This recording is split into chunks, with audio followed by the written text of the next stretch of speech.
نبی کریم صلی اللہ علیہ وآلہ وسلم گھر سے مسجد کی طرف تشریف لانے لگے تو راستے میں آپ صلی اللہ علیہ وسلم نے کچھ بچوں کو کھیلتے دیکھا۔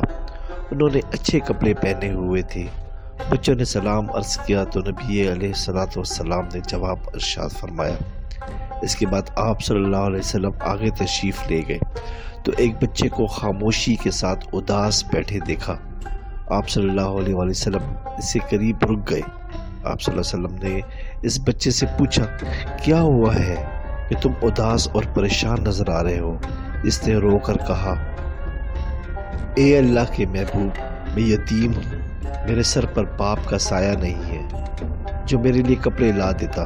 میری امی مجھے نہلا کر کپڑے پہنا دیتی، اس لیے میں یہاں اداس بیٹھا ہوں۔ نبی کریم صلی اللہ علیہ وسلم نے اسے فرمایا، تم میرے ساتھ آؤ۔ آپ صلی اللہ علیہ وسلم اسے لے کر واپس اپنے گھر تشریف لائے اور سیدہ عائشہ صدیقہ رضی اللہ تعالیٰ عنہ سے فرمایا، اس بچے کو نہلا دو۔ چنانچہ اسے نہلا دیا گیا۔ اتنے میں نبی کریم صلی اللہ علیہ وسلم نے اپنی چادر کے 2 ٹکڑے کر دیے۔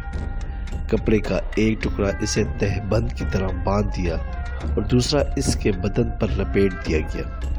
پھر اس کے سر پر تیل لگا کر کنگھی کی گئی، حتیٰ کہ جب وہ بچہ تیار ہو گیا اور نبی کریم صلی اللہ علیہ وسلم کے ساتھ چلنے لگا تو آپ صلی اللہ علیہ وسلم نیچے بیٹھ گئے اور اس بچے کو فرمایا، آج تو پیدل چل کر مسجد نہیں جائے گا کہ میرے نبوت والے کندھوں پر سوار ہو کر جائے گا۔ نبی کریم صلی اللہ علیہ وسلم نے اس بچے کو کندھوں پر سوار کیا اور اسی حالت میں اسی گلی میں تشریف لائے جس میں بچے کھیل رہے تھے۔ جب بچوں نے یہ معاملہ دیکھا تو وہ رو رو کر کہنے لگے، کاش ہم بھی یتیم ہوتے اور آج ہمیں بھی نبی کریم صلی اللہ علیہ وسلم کے نبوت والے کندھوں پر سوار ہونے کا شرف حاصل ہوتا۔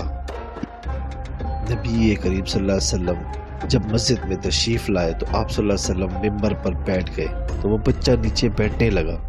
نبی کریم صلی اللہ علیہ وسلم نے اسے اشارہ کر کے فرمایا، تم آج زمین پر نہیں بیٹھو گے۔